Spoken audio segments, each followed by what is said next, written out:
Atmanirbharta and structural transformation are considered necessary in India's journey towards becoming a developed nation by 2047.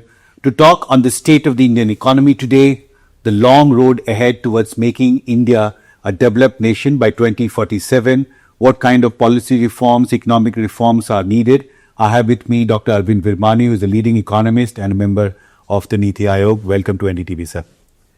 First question, of course, is on the state of the Indian economy. We do know that in last several quarters, India is growing at the fastest rate among the major economies of the world. What is your assessment about the current financial year? So, current financial year, we are at the end of it, right? In January, February, March, quarters left. You might recall that I think maybe you were one of the first I gave my forecast to a year ago. I had said 6.5%. plus minus 0.5%, and I justified the 0.5 by the uncertainty in the global environment. We can take up those issues, but let me just directly first answer your question. So, I think through all the thick and thin which you have come back to me, sometimes it was going down, sometimes up, I never changed my forecast. But at this point, I think I can say that there is an upside potential. So, there is a small probability that it may be beyond my forecast range on the upper side. So, in a way that is a positive element despite all the uncertainty. Right. So, that's the short answer. So, it can go a little beyond 7? What makes you so optimistic? No, I am just saying there is upside potential. Okay. And the reason is several fold, but we will get into it. One of them is the kind of pace of reform has picked up faster than I expected. Of course, we will discuss that in the context of Viksit, Bharat, etc., which you mentioned. But I would say that is the most important reason for my upside, because the reforms have a impact. Now we are going to get into the long term, but okay, we can mix the two. The reforms have an impact on the long term growth rate or the growth potential of the economy. So the reforms will raise the growth potential. A year or two ago, when I was polling people outside the country, generally neutral and positive people, I don't mean the negativists who are always somewhere 3% points below. There seemed to be a consensus that the underlying rate of growth of the economy is around 6.5% for the long term. I think now I am confident that the reform pace, etc., which we will discuss further, has in a way raised this already to the 7%. And of course, when we discuss actual things, we have to look at the external environment and the cyclical factors, right? So, the cyclical factors also, to the extent that they were depressing growth, are now kind of over. What are the cyclical factors? You have fiscal and monetary policy actions, etc. So, that cycle of somewhat tighter policy has ended. So, even that negative is not there. Now, the uncertainty, however, from the external environment has gone up rather than going down. I must admit that's the one thing I was wrong. I thought within 9 months to 12 months the global uncertainty would be reduced substantially. That has not happened. All of us know why. The gentleman is very hard to predict. That's right. So that remains the uncertainty about the predictions. Predictions about the long term. But that takes... So over the year, this year and next. There is a growing thinking now in the government and in parliament also. We have heard debates in states also that there is a growing need now to align the kind of policies we have, the kind of laws we have with that larger goal of making India a developed country by 2047.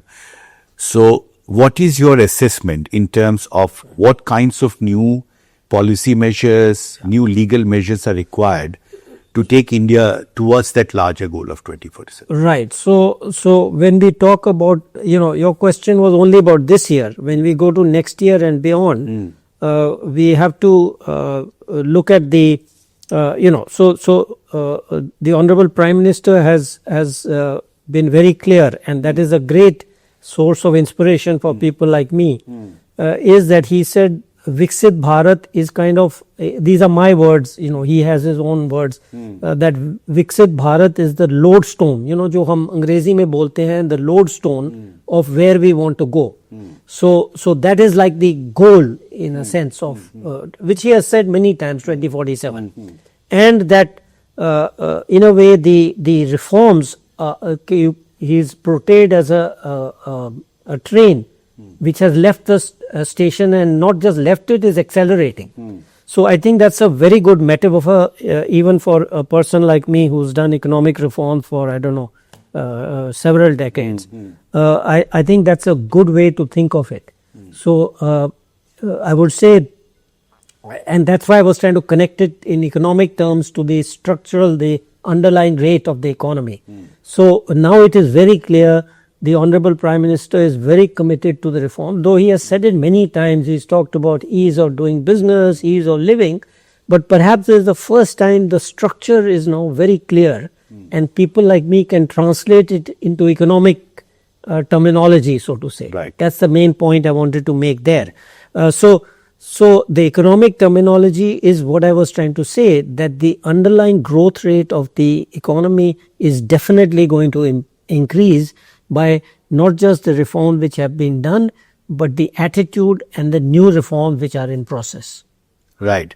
So the mission mode reforms are needed to build global capacity, to attain global integration of the Indian economy. So in terms of specifics, if I can ask you, what are the specific sectors where India has to do a lot more to take this reform process forward, and which would then be more beneficial for making India? So before we answer that, we have to take note of all that has happened. And the factor market reforms, they are the financial ones and the non-financial. The budget, if you recall, separated out the financial reforms and the non-financial. In the non-financial, we've already had the labor codes, which was a major thing where the central government had a role. On the financial side, we've had income tax reforms, we've had GST reforms, and the Honorable Finance Minister has announced that she expects to do the customs duty reform, which she had mentioned a few budgets earlier also. And I think the way she portrayed it, that could happen in the budget. But I'm just reading from a public statement, so to say. So a number of the other important ones are the futuristic in the sense of private entry into atomic energy, space, drones, etc. So these are some of the reforms which have already happened. And going forward, there are only a few things left. As I said, the financial part, in a way, the regulators have a large role, right? So there is the RBI, which is working on liberalizing some of the credit banking related, you have seen over the last several months. Similarly, SEBI is there, the insurance regulator. So all these have a role, and it's a process of iteration, right? So that's how, from my days, used to work. The finance ministers and the regulators discuss, or the regulators discuss with the finance minister. And because in the financial sector, safety is also very important, right?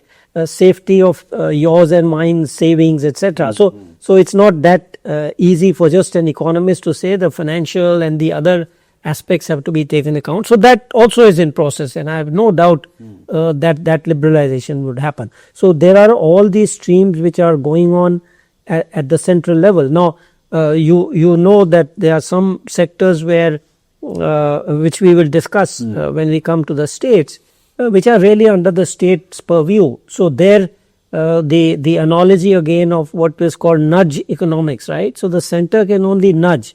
It can start a central scheme or something and kind of inspire or enthuse the states. But the states really have to do these. We will come to the state related reforms. But I think as far as the center is concerned, the message from Honorable Prime Minister is very clear. And some people I read in the press say X or Y is the Manmohan Singh of Narasimha Rao. I think that analogy is completely wrong. I have no doubt that the Honorable Prime Minister is really the driver of the reforms. Important. So there is also a thinking that we need to align our budgeting also with that larger goal of 2047. You said that FM has said that customs duty reforms are next on her agenda. Why do you think it is necessary to have a rethink on the customs duty structures that we have today? Yeah. So again, this is already the inverted duty structure. The finance minister had mentioned, I think 2 budgets ago or thereabout, that the inverted duty structure. The famous example of that is the IT1 agreement, which reduced to zero a whole bunch of IT related imports, which meant that the components which went into it remained untouched, right? So you have inputs up here and the final good was here, but then they are reduced to zero. So that is what is called the inverted duty. So clearly those inverted duty structures have to be addressed, but it is not so simple because some of these components are also going into other, besides the IT0 products, IT10 products, right? But we have to address those. So like that, there will be other sectors and so on, where I'm quite hopeful, given the finance minister's statements, that we will see major progress in custom duties reforms, particularly in simplification and an attempt to remove these inverted duty structures. And this aligns with the larger trust to the FTAs that India has signed with several countries. Well, actually, the FTAs deal with these issues separately. So they kind of sidestep, not sidestep is not the right word. They reform these things separately. So, okay, yeah, I see your issue. See, the FTAs really are facilitating the shift of the international supply chains. What the internal custom reform, it will be to promote domestic supply chains. That is the way I would put it for your listeners. Okay, so the FTAs really do not have a major impact on the domestic because they have to pay these duties. And the inverted duty structure means you will not invest in the final product. But the international supply chains, this is less of a problem because all components can be imported at zero duty. Okay. So you can import at zero duty and export everything. Okay. But you do not export everything. You also have to have domestic supply chain. I mean, imports are not just for export, only export, but for domestic. So that domestic supply chain is really the focus of this customs duty reform. Okay. So the rest is addressed in the FTAs. Right. So the last, and I think you've been pushing for this for a very long time, is that states have to reform themselves. Now, if India has to become a developed nation by 2047, states also have to become developed states by 2047. So, right. So what is your view in terms of where the states need to go? You talked about nudge economy that we have seen in several reforms like labor codes. You've been talking about the need to implement the labor codes. Now finally that has happened, but it took 4-5 years for the states to come on board. Right.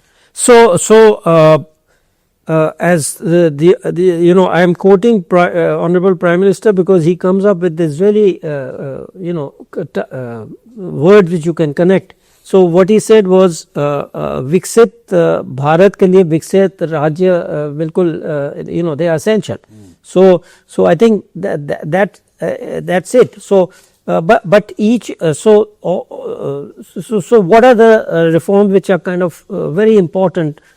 So let me start with the factor market, right? Just like we mentioned labor codes, the land and real estate parts are really, I had been traveling across the country for the last 2 years or more now, and one of the common issues which was raised in every time, wherever I go, I meet the skilling people and the industry, etc.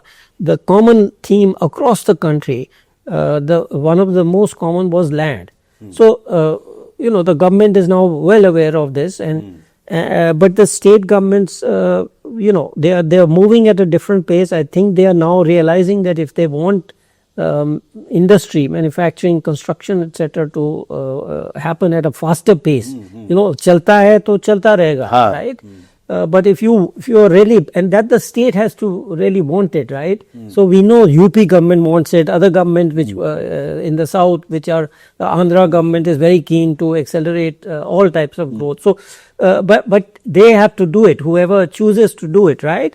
So that is one of the key ones. The other one which I mentioned once before, I'll just mention it again. I don't want to overplay it. That still I feel that the states are not fully kind of understanding or appreciating the human capital part of it. You will hear a lot of them are talking about future skills, but what really concerns me is what I call the base of the pyramid. The education system, the skilling system, it's a pyramid.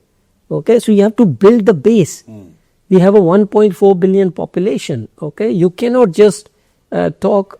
Talk is good. Everything should be encouraged. I am not saying. But it should be a pyramid. It should not be a cylinder, okay, where we do equal attention, but you have to give more attention to the bottom. So what is it? Human capital, the minimum learning proficiency, right? Everybody must be able to read. I mean, 100%, right? You cannot have... You need 100% literacy. It's not literacy, it's learning ability. There's a difference. My paper will come out and you'll see the difference. It is not just literacy, because literacy is a question we ask. Are you literate? Can you read? He'll say yes or no. But what is the actual learning, reading ability? You have to test it. Otherwise, you have no idea. Who needs more attention, who doesn't? So the one is the basic education, then is skilling. I am not sure that many of the state government appreciate how important that bottom of the pyramid. On that you will build for the future. I mean, abhi to bahut hai low, enough, But if you want to become Viksit Rajya and Viksit Bharat, then you have to build that pyramid. There is no alternative. Because we are such a large country, there is always people. Right now you can find, if I don't have enough people in, let's say, state X, you can always get one from somebody else, right? There's migration, etc. But beyond a point, if the whole country and the whole Rajya is Viksit, you got to have everybody. Otherwise you are not going to be Viksit. Right. Okay. So to attain this... So that's just emphasizing the skilling. So we've talked about land, the human capital, and then things like electricity, where again the center is trying to nudge. I mean, I still remember from, 20 years ago when we were trying to nudge the state, we were not successful, frankly. And of course, central government must keep trying. There is likely another electricity distribution bill, So if the cost of electricity to, let's say, industry is twice that at which you produce it because of implicit taxation, then that means you prefer consumption over jobs. I mean, that is the implication. Okay, so again, it's a matter of states understanding that giving electricity at cost. I'm not saying as subsidized rates to the industry. They must pay the full cost, but it shouldn't be twice the cost, no? Right. So that will generate jobs in the state. It is good for the people. That will generate tax revenue. So you will get the revenue. Then you can use it to subsidize. Right. So the electricity is another very important variable on the margins, right? Because everything runs on electricity, and it's even more important now because of this AI and data centers. So a lot of states are talking about AI, but you are not going to have AI unless you have the energy to put the data centers. Okay, so that connection has to be made. So this is some of the gaps where I guess all of us have a role in kind of showing the importance of these type of reforms. Right. So the final question is that at what is the rate at which India has to grow from 2026 to 2047 to become a developed country? See, average annual growth. Yeah. So this depends on your definition of Viksit, and there are many different definitions. The strictest one I would say is the World Bank definition, of what the World Bank has now put out in the public domain, which is that we need to grow at something like 7.75% growth to become Viksit by 2047. But there are other things, that PM has this 30 trillion, which depends on, which is a nominal goal. It's just dollars. So there are different measures. I have a simple measure which only requires 6% growth. So it's a slightly tricky question, bit technical, but I think for practical purposes we have to go by the PM's Honorable PM's goal, which is in terms of nominal GDP, right? But the Viksit is not just a number; these are just indicators. Viksit is something which will happen all across the economy, and in a way, the detailed stuff we have talked about. For example, one thing we didn't talk about is that the meaning of Swachh Bharat is very important. Given the tragedy which happened recently, something I am saying which is again based on my paper, I don't know if we discussed, that how important the sewage and sanitation system is. Again, this is something that is not understood or appreciated, even though Honorable Prime Minister was the first to make Swachhata a national issue, I would say. But this part of it is not understood. It is not just it's what you can see, the air you breathe which you can see, okay, or the streets which you can see some dirt. It is also about the underground sewage systems. If you don't have effective sewage, if ultimately out of your eyesight they are dumped into the rivers or ponds, you are not going to have a Swachh India, okay? You are not going to be a developed India, believe me. So developing the comprehensive sewage and sanitation system for the country. Remember, we have 1.4 billion people. There will be huge amounts of waste and sewage. I don't think anybody has thought about how big a job that is. Because, we somehow think of it, these things are dirty, not worthy of big minds. No, they have to be done. Otherwise, you are not going to be a developed country. Okay? Believe me. So somebody has to think about, there have to be national system, state system, local level.